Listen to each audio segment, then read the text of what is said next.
Oh, new wheelchair. So if I start wandering around, do forgive me.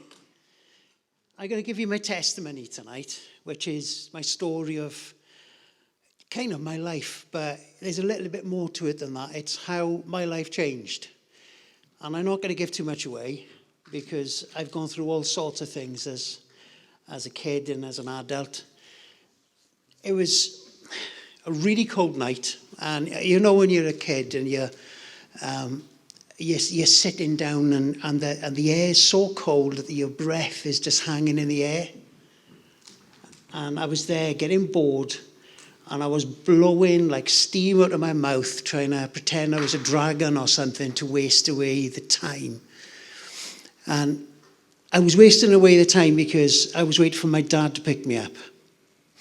My dad had phoned sometime earlier in the day and made the promise, son, I'm going to pick you up and we're going to go out and you're going to stay with me for the weekend. Now, going back in the 1970s, that was an unusual thing, but my mum and dad had divorced and had split up, and this was a special night and a special day for me. I loved my dad to bits. And I used to sit on my grandfather's step, and the main road was there, and you could see cars coming and cars going, and I'd sit and wait. And I knew his set of headlights, because back then, in the 1970s, there were many cars on the road.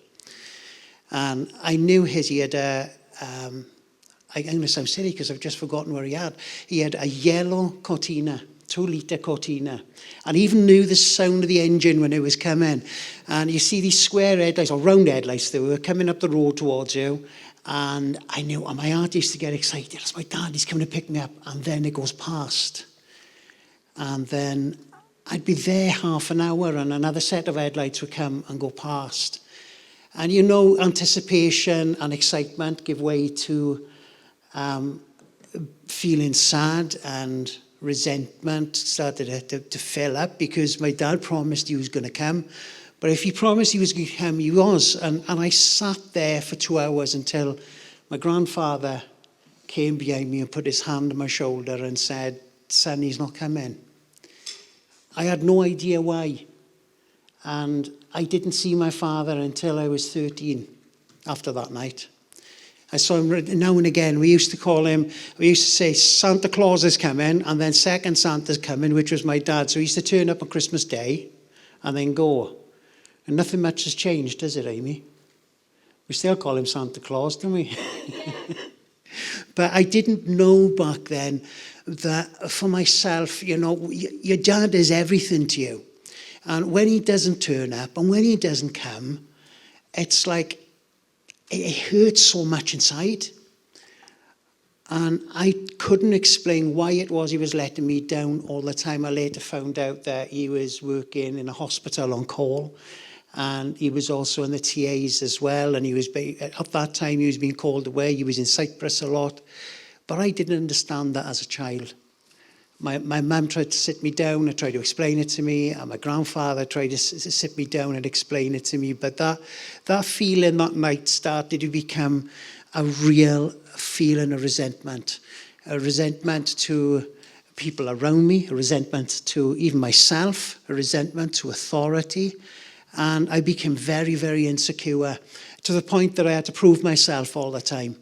And my life started, even at a young age, I felt I needed to prove myself in school. I had to prove myself outside of school. If I went to karate class, I had to be the best in karate. If I went to judo, I had to be the best in judo. And if I started hanging about with naughty lads, I had to be the best at that as well. Fortunately, I never went down that road until my later teens. But that never, ever left. And when it kind of reached my teenage time, a lot of us started experimenting in drink. And me and the boys used to pretend we were 18. And we used to go down to the nearest corner shop and go in, and they'd say, how old are you? I'd go, I'm 18, mister. And have you got any ID? No. When were you born? No idea. But we always used to come away with a big flag and a Mary down. And the feeling of getting buried down silver it was.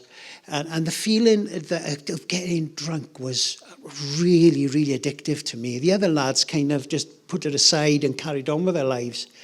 But for me, I just loved that feeling. It gave me a feeling of acceptance. It gave me a feeling of being liked. I even liked myself.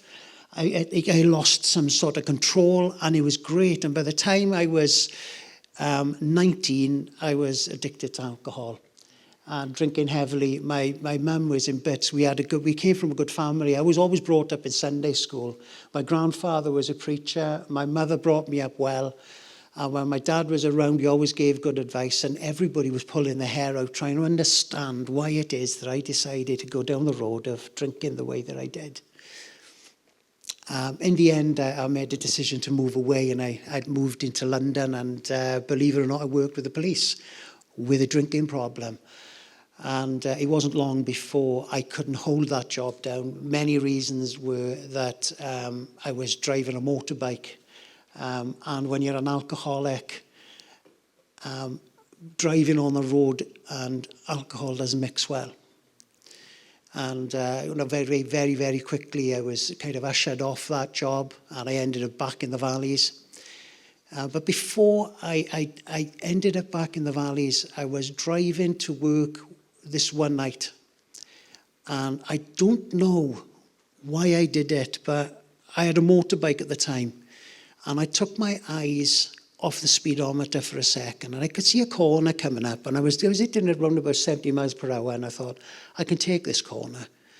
A bit of false confidence in me, and as I tilted the bike down, it just caught the corner of the road. If anybody here has ever ridden a motorbike, just catching the corner of a curb is enough to flip it. When I flipped, I literally just spun right up in the air.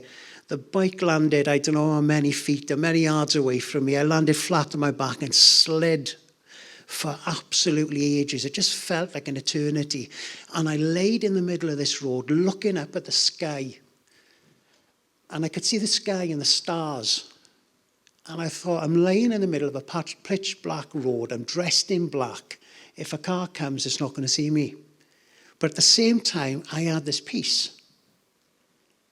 And I was trying to figure out where I had this peace from. I recognized it. I knew what it was, but I just couldn't place it. And it bugged me. Fortunately, I hadn't done myself any massive harm. I'd broken my hand. I'd broken a few ribs. But it was enough to take me from where I was to come back home to Mammy. And Mammy looked after me. And but the drinking got worse. That feeling of peace that I had, I couldn't get it back. I tried drinking more and more and more, and I couldn't find this peace that I had on that road that night. And on this one night, I was in a party that I was invited to, and I was laying again on the floor. When you're an alcoholic, you spend a lot of time on your back. And I was laying on the floor looking at the ceiling. It was all moving. And just a lot of stuff came back to me when I was in Sunday school. And I just said to somebody that was with me, I said, next Sunday, I'm going to go to that church. Because I think it's there that I'll find that peace that I found on that road when I crashed my bike. So the following week, I went into that church, ripped jeans. I went in, I was fully going to go in as a rebel. I was just ripped everything. Ripped jeans, just like Pastor here. Ripped T-shirt. Ripped jacket. Real rebel. That's what they all say about you, by the way. And I was looking around the church and I thought, I can't find a seat in here. And there was a row of seats in the front of the church, and I could see the back of this girl's head. And I thought, there's a lot of hair on that girl over there. I like girls with long hair. So I made my way around, and she was pretty, and she was petite. And she moved a bag and stuff, and I sat next to her, and we started talking. And the service started, and I have no idea what the guy talked about. But at the end of the service, that peace hit me again. And I knew what it was. I knew at that moment what that peace was. That peace was a welcoming from God. He was speaking to me. He wasn't just speaking to me in ears with words. He was telling me, you know, when you lived your life believing you didn't have a father. I'm your father. I couldn't believe it. I had a stepfather that abused me. I had a stepfather who used to force food down my throat until I was sick and then laugh in my face. I had a stepfather that once gave me an ice cream with bird poo on it and made me eat it.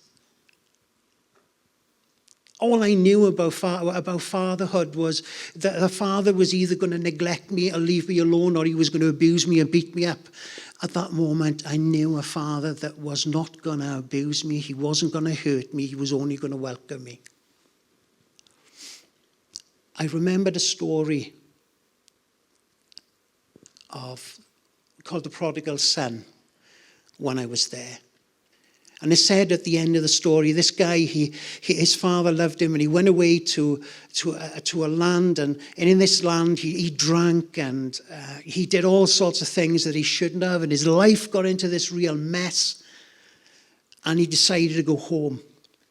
And his father was waiting for him, when his father threw his arms around him and he said, "Come, son," and he put a robe around him and a ring on his finger to signify that nothing has changed. The relationship hasn't changed. That night in that church, when I had that, I call it a revelation, when I had that vision of myself, of God putting his arms around me and saying, "I am your father, you are my son." That night I knelt down an alcoholic. Then I stood up a child of God. A lot of people will say, I fight after, with alcoholism, and sometimes you've got to fight. For me, it was a miracle. It was literally as like that. It was like kneeling down, wanting a drink and getting up and not wanting a drink, just knowing God's love and God's fatherhood. That is a promise that we can all have, is God's love and God's fatherhood. It's there for all of us, regardless of how old we are, regardless of whether we're a young person, regardless of whether we see ourselves as something older. We all crave fatherhood. We all crave a father that will love us and not let us down. And that's God's promise. I will be your father. Think about the prayer that you prayed in school and in Sunday school. It started with, "Our Father, which art in heaven." Don't make him distant. Make him your dad.